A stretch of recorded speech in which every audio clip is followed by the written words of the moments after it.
हाँ जी girls, your next topic is Karl Pearson's coefficient of correlation. Correlation मैंने आपको कोरिलेशन की डेफिनेशन बताई थी कि जो हमें रिलेशनशिप बताता है किसी दो वेरिएबल्स के बीच में, दैट इज़ कॉल्ड कोरिलेशन। और अगर आप एक वेरिएबल को इंक्रीज़ करते हो उसके कॉरस्पॉन्डिंग दूसरा वेरिएबल भी इंक्रीज़ करता है, that is known as a positively correlated. और अगर आप एक किसी वेरिएबल की वैल्यू इंक्रीज़ करते हो और दूसरे वेरिएबल की वैल्यू डिक्रीज़ करेगी, that is known as negatively correlated.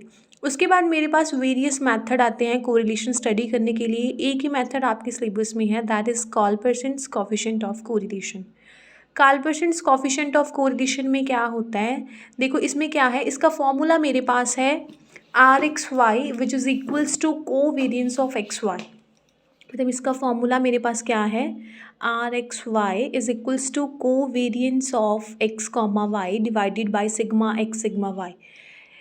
आपने कोवेरियंस, एक्सपेक्टेशन, ये सब आप लास्ट सेमेस्टर में करके आए हो, होप सो आपको आता ही होगा। लेकिन फिर भी आपको कोवेरियंस की डेफिनेशन जो है वो पता होनी चाहिए कि कोवेरियंस की डेफिनेशन आपके पास होती क्या है। देखो, if x and y they are the two random variables, then the covariance between them is given by expectation of x minus ex and y minus E y, provided क्या है कि expectation जो है वो एग्जिस्ट ज़रूर करनी चाहिए।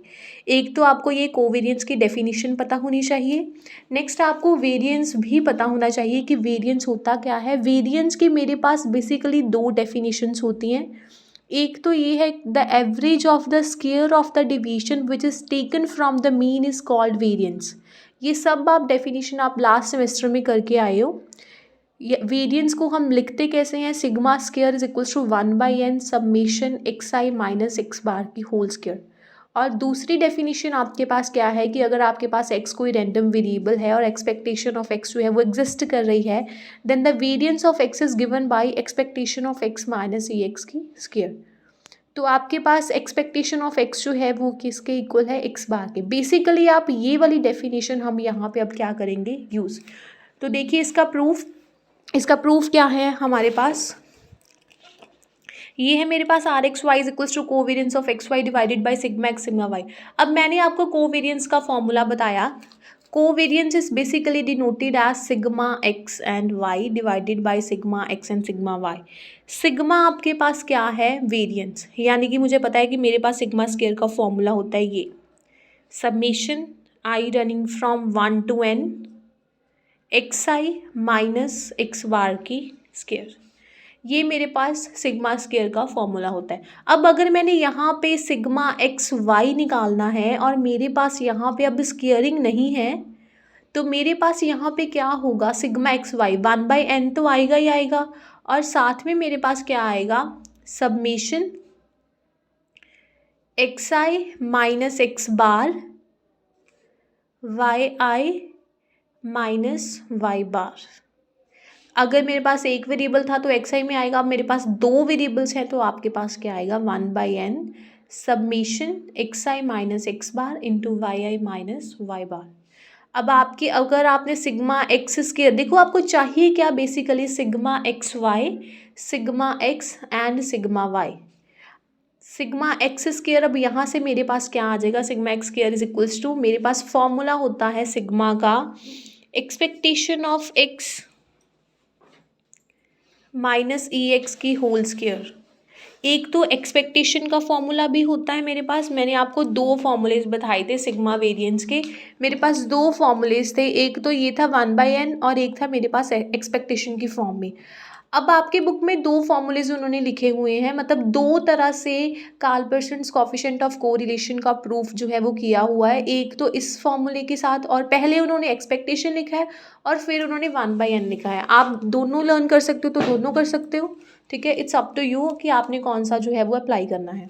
तो this thing is equals to 1/n summation X I minus x bar की क्या आ जाएगी आपके पास यहाँ पे, स्क्वायर, ठीक है। Similarly if you want to calculate sigma Y square, this thing is equals to फिर से वाई माइनस ई वाई की whole square and this thing is equals to 1/n summation Y I minus Y bar की whole square. मतलब आपके पास sigma x Y आ गया, sigma x square आ गया, सिग्मा वाई स्क्वायर आ गया, ठीक है। अब अगर आप इनके वैल्यूज़ जो है वो उस फॉर्मूले में पुट करो तो आपके पास क्या आ जाएगा, r x Y is equals to, आपके पास सिग्मा एक्स वाई की वैल्यू क्या थी, 1/n summation x I minus x bar into y I minus Y bar divided by, अब आपका यहाँ पे आपने सिग्मा एक्स स्क्वायर की वैल्यू निकाली है, लेकिन आपको सिर्फ सिग्मा एक्स की चाहिए, तो आप यहाँ पे अंडर रूट लगा सकते हो। तो आपके पास क्या आ जाएगा, under root of 1/n summation x I minus x bar की whole square. Similarly sigma Y की वैल्यू अगर आप कैलकुलेट करोगे that is equals to 1/n summation Y I minus Y bar की स्क्वायर। ठीक है, तो ये आपका जो है वो फाइनल एक्सप्रेशन बन जाता है। अगर आप इसको ओपन करके लिखो तो आपके पास क्या आ जाएगा, 1/n summation x I Y I minus x bar Y bar divided by 1/n summation x I की स्क्वायर माइनस एक्स बार की स्क्वायर। सिमिलरली जब आप इसको खोल के लिखोगे तो आपके पास क्या आ जाएगा, 1/n समेशन वाई आई की स्क्वायर माइनस वाई बार की स्क्वायर। अब देखो आपकी बुक में दो एक्सप्रेशंस लिखे हुए, सबसे पहले तो उन्होंने sigma x Y is equals to covariance of x y लिखा है, विच इज इक्वल्स टू, आपको पता है कोवेरियंस का formula expectation of x minus e x और वाई माइनस ई वाई होता है ना। तो ये जो फॉर्मूला है ये बेसिकली सिग्मा का होता है, ठीक है, क्योंकि मैंने बताया था कि आपको sigma square is equals to 1/n summation x I minus x bar की स्केयरिंग होता है, लेकिन मुझे स्केयरिंग नहीं चाहिए, मुझे सिग्मा एक्स वाई चाहिए। तो मैं एक्स और वाई में दो वेरिएबल्स लिख दी, क्योंकि मुझे स्केयरिंग नहीं चाहिए तो मेरे पास ये चीज़ आ जाएगी। सिग्मा एक्स स्केयर मुझे पता है, मैं चाहे मैं 1/n वाला यूज़ करूँ सिग्मा के लिए, चाहे मैं एक्सपेक्टेशन यूज़ करूँ, इसके आपके पास दो फॉर्मूलेज होते हैं, ठीक है। अनदर कन्वीनियंट फॉर्म इसकी क्या है, अनदर कन्वीनियंट फॉर्म में अगर आप sigma x Y is equals to covariance of x y मतलब ये फॉर्मूला लेकर चलते हो, जब हम इसको ओपन करेंगे तो देखो यहाँ पे मैंने जो आपका डायरेक्ट स्टेप लिखा है ये बेसिकली आपका आया कैसे, यहाँ पे देखो जब मैं इस ब्रैकेट को खोलती हूँ तो मेरे पास क्या आएगा, एक्स आई वाई आई माइनस, इसको मैंने इसके साथ मल्टीप्लाई किया तो मेरे पास क्या आ गया, एक्स आई वाई बार माइनस, फिर मैंने इसको इसके साथ मल्टीप्लाई किया, मेरे पास आ गया एक्स बार वाई आई minus minus plus x bar Y बार। नेक्स्ट स्टेप क्या आ गया, 1/n को मैंने सारी टर्म्स के साथ क्या कर दिया, मल्टीप्लाई। उसके बाद मेरे पास देखो क्या आ गया, अब मेरे पास एक्सप्रेशन देखो बेसिकली बना क्या है, मेरे पास ये था 1/n समेशन एक्स आई minus x bar into y आई माइनस वाई बार। अब मैंने इसको ओपन कर दिया 1/n को सभी के साथ, तो मेरे पास क्या आ जाएगा बेसिकली, समेशन एक्स आई वाई आई माइनस, उसके बाद आ गया x I Y bar then x bar Y i plus x bar Y bar. अब मैंने 1/n को सारे एक्सप्रेशन के साथ, अंदर ये पूरा था ना, इसको पूरे के साथ मैंने 1/n को क्या कर दिया, मल्टीप्लाई। तो मेरे पास क्या आ जाएगा, 1/n समेशन एक्स आई वाई आई माइनस वाई बार मैंने ले लिया बाहर, और मेरे पास अंदर क्या आ गया, 1/n समेशन एक्स आई माइनस ये एक्स बार, फिर आपका यहाँ पे आ गया 1/n summation Y i plus x bar Y bar. This thing is equals to 1/n summation x I Y I minus Y bar. अब ये जो टर्म आपके पास होती है, मतलब 1/n समेशन एक्स आई, ये मेरे पास किसके इक्वल होती है, एक्स बार के माइनस एक्स। सिमिलरली ये टर्म किसके इक्वल होगी, आपके वाई बार के प्लस एक्स बार वाई बार।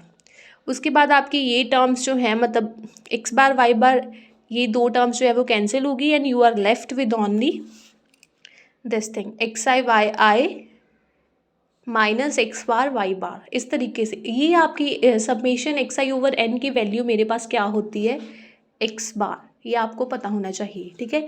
ये सारे आप करके आए हो, ठीक है। अब मेरे पास सिग्मा एक्स वाई की वैल्यू ये है, सिग्मा एक्स स्क्वायर की मेरे पास ये आ गई, वाई स्क्वायर की ये सारी। अब यहाँ पे ये जो है ये यहाँ से आया और आप लोगों को ये पता होना चाहिए। तो अब अगर आपने Karl Pearson's of correlation coefficient निकालना है तो आपको ये फॉर्मूला जो है वो आना चाहिए। कल मैंने आपकी नोटबुक्स पे इसका प्रूफ जो है वो चेक करना है और हम इसके क्वेश्चंस जो है वो कल करेंगे।